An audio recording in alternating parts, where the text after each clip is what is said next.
first asked me to come and speak to you guys, I was telling first service, the first thing that went through my mind was I wonder what color the altar cloths were going to be. Not that it really mattered or anything, I was just, yeah, sure, I'll be glad to speak. And then that was the first thing that popped in my head. The first thing I asked Katie was, do I have to choose my own sermon or do I get a lectionary? And she said, you can look at the lectionary. And I was lucky because I was already reading about the person I'm going to speak to you guys about today.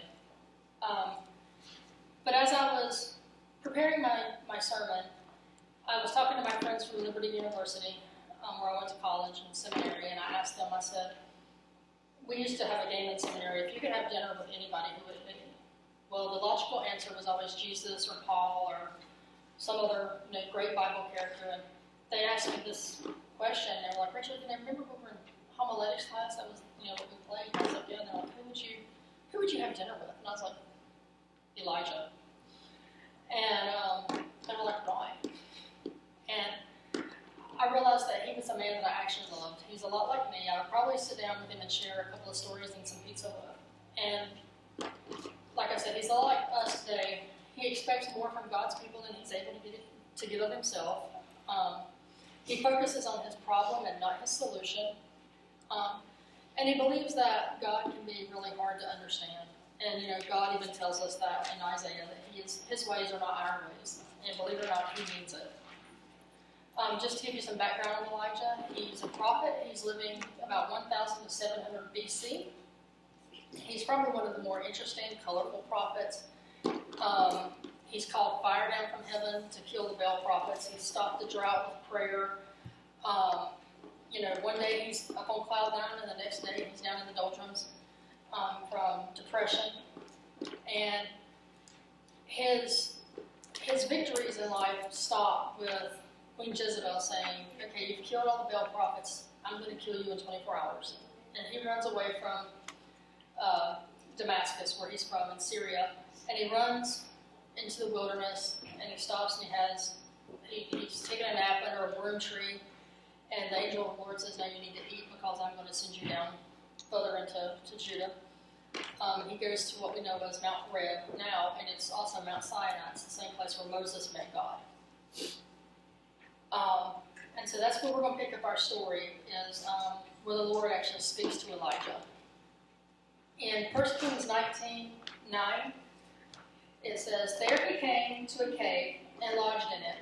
And behold, the word of the Lord came to him, and he said to him, what are you doing here, Elijah? He said, I have been very jealous for the Lord, the God of hosts. For the people of Israel have forsaken your covenant, thrown down your altars, killed your prophets with the sword, and I, even I only, am left. And they seek my life to take it away from me. And the Lord said, go out and stand on the mount before the Lord. And behold, the Lord passed by, and a great and strong wind tore the mountains, and broke it in pieces, and the rocks and broke pieces of rocks before the Lord. But the Lord was not in the wind. And after the wind, an earthquake. But the Lord was not in the earthquake. And after the earthquake, a fire. And the Lord was not in the fire. And after the fire, the sound of a low whisper. And Elijah heard it. When he heard it, he wrapped his face in a cloak, and he went out and stood at the entrance of the cave. And behold, there came a voice to him and said, what are you doing here, Elijah? And he said, I have been very jealous for the Lord, the God of hosts. For the people of Israel have forsaken your covenant, thrown down your altars, and killed your prophets with the sword. And I, even I, am left. They seek my life to take it away. And the Lord said to him, go, return on your way to the wilderness of Damascus. How often is it that we feel like we're on cloud nine, we're going through a great victory in our life, and all of a sudden chaos careens into our lives? It just comes in, and I know in my own life, I have these wonderful encounters with God where he comes in, he waters the garden of my soul, and it turns all lush and green, and then something careens into my path, and I'm down in the dumps, and my soul is just parched and crumbly, and it's just a darkness. I go into a depression. And in my anguish and in my confusion, I usually cry out to God. Sometimes come in anger. Sometimes I cry out just, in my sadness, my great sadness. And he seems silent. God gives me the silent treatment. It's like, okay, he's not here. He's not listening to me. And I start feeling like Job. Job cried out to the Lord, and he said, I cry to you for help, and you do not answer me. I stand, and you only look at me. Here's a man that's crying out to God. He wants an answer, and God's just staring at him. King David also cried out to the Lord in numerous songs, and he says, my God, why have you forsaken me? Why are you so far from saving me? Even God's own son, Jesus, on the cross repeated the same words that King David said, my God, why are you forsaking me? So if God's own son felt like he was being forsaken by the Lord, it's obviously not going to be uncommon for us to feel, forsaken. As I prepared this sermon, I was reading a book by C.S. Lewis called A Grief Observed, and it's one of his lesser-known books. And he writes, when you are happy, so happy, that you have no sense of needing Him, if you remember yourself and turn to Him with gratitude and praise, you will be, or so it feels, welcomed with open arms. But go to Him when your need is desperate, when all other help is in vain, and what do you hear? What do you find? A door that's been slammed in your face, the sound of a bolting and double bolting on the inside, and after that, silence. I can't help but think that it's in those moments of silence that God is actually trying to answer my prayers, and I'm just too stubborn to listen. I forget that I'm like Elijah. I'm focused on the problem. I'm focused on, okay, God, I'm the only one that you have left, and there's no way you can solve this. And I forget that there's this still small voice. I'm looking for the miraculous. I'm looking in the wind and the earthquakes and the fires, and I forget that God's not going to speak to me in this big tzedakah moment. It might actually be that small, quiet aha moment. You see, a year ago, I found myself in this position. I was a member of a rather large church in Statesville. I felt like I was growing in Christ. I was teaching Sunday school, teaching kids stuff I had learned in seminary. I was happy. I was in my victorious stage, and then suddenly my friends that took me to church with them quit talking to me. The next day I went to work, and my best friend walked over, handed me my house key, and said, our friendship is over. The following Sunday, a mutual friend of ours came to me and said, we all think you're crazy and you need psychological help. I wish I could tell you that I knew exactly why this happened. I don't. So I went to our minister and I said, we have this huge peacekeeping process that we go through, and I want to take advantage of it. And I was asked to go through what they call Celebrate Recovery, which is not just for alcoholics or drug abusers. It's also for people suffering depression or going through a divorce. It's just to kind of give you a group of people to talk to. And I went through this for about a month, and I felt like I was progressing. And I told God, or to my minister, I said, I think I want to be with these people.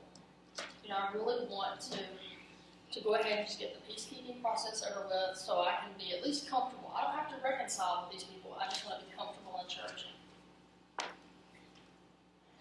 And they refused to show up. I was upholding my end of the church covenant, and they weren't. And because they were in leadership, I was asked to find another campus of the church. I was asked to leave. And I've got to say that was the last time I went to church in 6 months. I'm not going to sit here and tell y'all that I went right back to church. I left church for about 6 months. And people would ask me what I believed in, and I would tell them I believe that there's a God, and I believe in Jesus. I believe that He died and was resurrected. But I don't believe in Christians. And they would look at me, what do you mean you don't believe in Christians? I would tell them, I believe that Christians give lip service to the name Christian just because you're not born in a home that's Jewish or Muslim or Buddhist or whatever. You're just saying you're a Christian, but you're really not. You see, I had been so deeply hurt by God's people that I no longer believed there was any way that there could be true Christians in the world. able to say, though, that during those 6 months, I did approach God.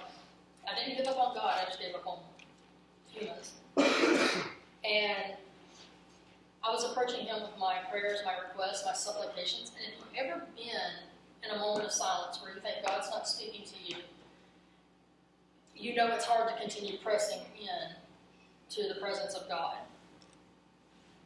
So during those 6 months, I was really pressing in, whether it was sitting in my dining room on the floor crying silently and asking God for answers, or I was pulling a Robert Duvall, like in the movie The Apostle, standing in my house screaming at God, telling him, give me answers. And all I got was the silent treatment. He was there, but he was not there. I was lucky that God answered my prayers through not only direct instruction of his word, but he also gave me hints and subtle provocation. And the hints were these people stopping by, what do you believe in? You know, it was like I had an overflow of people from various churches coming to my house during the time. You know, and I was like, well, it's seminary. Y'all want to sit down and have some lemonade and talk? We can. But he ended up sending me a group of Christian women who would not allow me to retreat into self-pity. They became my closest friends, and they still are. They're my Bible study group. And then he sent me someone else through subtle provocation who would send me text messages, Miss Mary Grace, and God would say, she would text me, can you come to church with me this week? No. And I would laugh, and I would put church off, because, like I said, I didn't want to be around church people. And, you know, I would laugh and I'd make an excuse not to attend. And a couple of weeks went by and Mary Grace texted me back, Rachel, I really want you to come to church with me. Just come. You don't have to come back. Just come this one time. And so I was like, okay, you know, she's not going to stop until you actually go to church. So just go, and you never, ever have to go back into church again. Just go, make your friends happy, and you'll never have to go back. Needless to say, I did return. Y'all were stuck with me. And I found a community of believers that I believe don't just give lip service to the name Christian. I believe that you guys are truly Christians. You see, Elijah's story didn't stop with Jezebel threatening to kill him. It didn't stop with him running away into the wilderness. It didn't even stop with him going to Mount Horeb where he ran into the Lord, just like Moses did. The Lord made a way to keep him safe, to keep him sound, and then invited him back into the eternal plan of, you know, salvation and ministry to the people of Israel. And the good news is my story hasn't ended. It didn't end with me being asked to leave this church to come to a new church. It didn't end with me coming to Clarksbury. You know, it hasn't ended. God used his moment of silence to say, Rachel, I want to give you something better. I want to show you a different way to approach Christianity. I want to give you different people to grow with and to bounce your ideas off of. So I'm going to give you some encouragement today. I know that if you live long enough as one of God's saints, you're going to be brought into this moment of silence. You may not go into it at 36 years old like I did. You may be 136 when you go through it. But you will eventually go through this moment of, are you really there? God probably isn't giving you the silent treatment.